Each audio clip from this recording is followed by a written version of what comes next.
anak-anak Ibu, apa kabarnya? Sehat?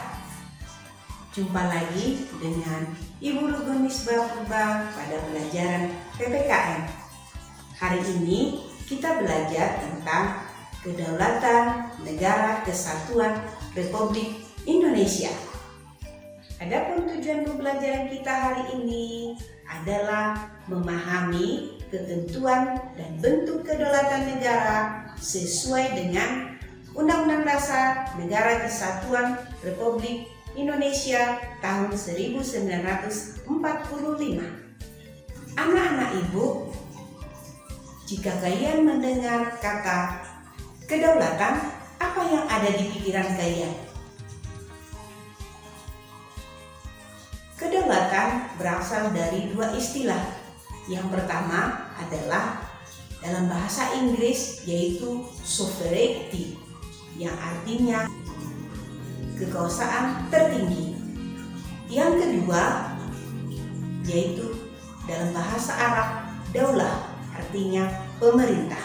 Dari kedua istilah yang tadi bisa kita simpulkan bahwa kedaulatan itu adalah kekuasaan tertinggi atau kekuasaan tidak dibawa oleh kekuasaan lain. Kedaulatan ke dalam adalah kekuasaan negara untuk mengatur kepentingan rakyatnya tanpa campur tangan negara lain. Kedaulatan keluar adalah kekuasaan negara untuk menjalin kerjasama dengan negara-negara lain. Sifat-sifat kedaulatan ada 4. Yang pertama, asli.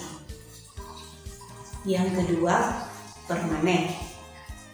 Yang ketiga, tidak terbagi-bagi. Yang keempat, tidak terbatas. Teori kedaulatan ada 5. Yang pertama, teori kedaulatan Tuhan. Yang kedua, teori kedaulatan raja.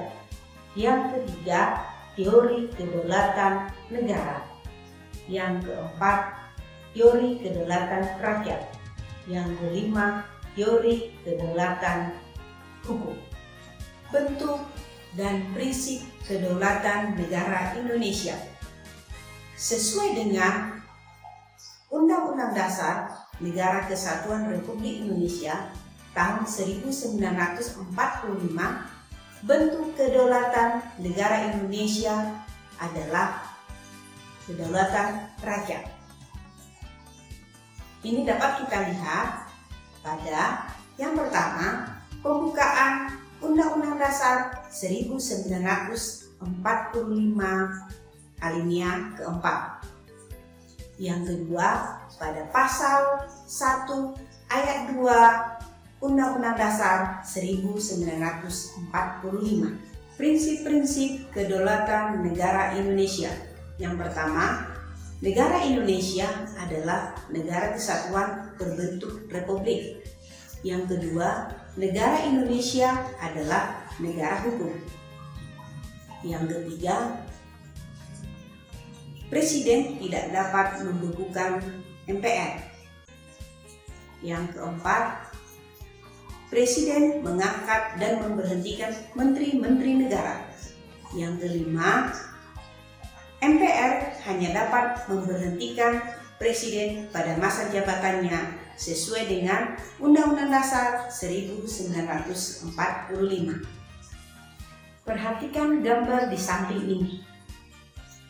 Dari gambar ini, apa yang bisa kalian lihat? Ya, benar. Pemilihan umum. Jadi anak-anak Ibu, kedaulatan rakyat di negara kita bisa kita lihat melalui pemilihan umum yang mempunyai asas-asas. Yang pertama, langsung. Yang kedua, umum. Yang ketiga, bebas. Yang keempat, rahasia. Yang kelima, jujur. Yang keenam, adil. Demikianlah pembelajaran kita pada hari ini. Salam sehat, salam Pancasila. Terima kasih.